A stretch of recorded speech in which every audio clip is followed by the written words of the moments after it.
Eu discuto as competências do controle de contas. Ele não é revisor geral da administração. Segundo a Constituição, ele julga contas públicas. Não é pouco, mas é só isso. Não julga políticas públicas, não julga regulação. Fiscaliza e pune ilegalidades, não inconveniências. Ilegalidades em despesas, é um fiscal de contas. Sanciona gestores de recursos públicos e não os particulares. Estes são julgados pelo Poder Judiciário. O Tribunal de Contas é uma entidade secular, mas ao longo de sua história jamais exerceu tamanho protagonismo como exerce atualmente. Isso se deve em função de um processo complicado, sofisticado, de autoampliação de suas atribuições, independentemente de mudança constitucional ou legislativa. O Tribunal de Contas da União tem ampliado significativamente sua presença no espaço público. Uma das principais medidas para isso tem sido as medidas cautelares. A lógica que tem guiado o tribunal é prevenir melhor do que remediar. Mas quais seriam os limites dos poderes cautelares do tribunal?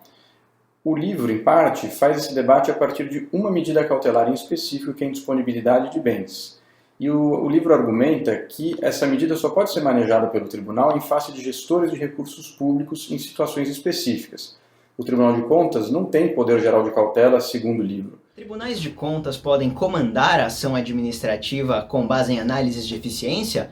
O Tribunal de Contas da União entende ser possível emitir determinações à administração com base em sua competência para realizar fiscalização operacional. Mas em outros países, como Itália, Bélgica e França, cujos tribunais de contas também realizam auditoria operacional, chegou-se a conclusão diferente. O processo no Tribunal de Contas da União possui regras próprias, que muitas vezes se assemelham à do processo judicial, mas possuem particularidades relevantes.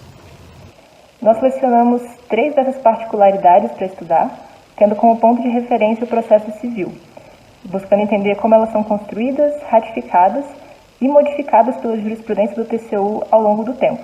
Procura examinar a prescrição das demandas ressarcitória e punitiva exercidas pelo Tribunal de Contas da União.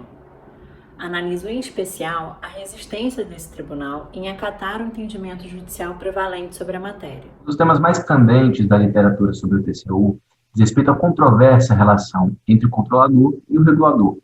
Nesse meu capítulo, eu busco jogar luz sobre uma faceta menos explorada dessa relação.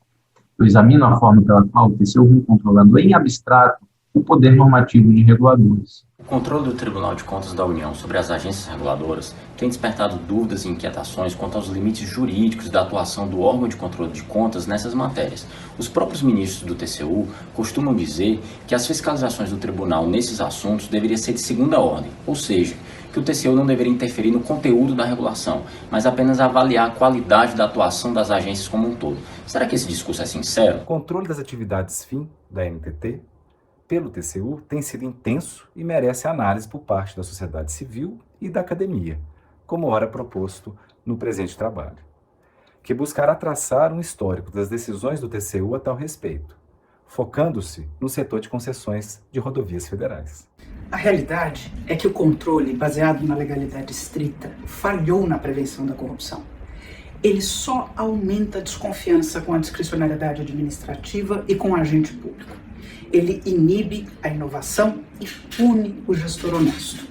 Não é à toa que o Tribunal de Contas da União entrou na pauta da academia. Uma das formas por meio das quais o TCU tem intervindo na infraestrutura é por meio do controle prévio que tem realizado sobre minutas ainda não publicadas de editais de licitação de grandes projetos de concessões e PPPs. Ao atuar antes mesmo da publicação dos editais, há um risco grande de que o TCU atue não como controlador, mas como administrador público, realizando as escolhas públicas fundamentais relativas a cada um dos projetos. Vocês sabem como o Tribunal de Contas da União tem atuado no tema de acordo de leniência? Isso foi tema de muito debate porque disseram que tinha muita instituição atuando sobre os acordos e isso poderia minar a efetividade deles. Mas o Tribunal de Contas acabou aceitando os acordos de leniência, apesar de ele ter se reservado o direito de avaliar o montante do dano ao erário, que deveria ser ressarcido.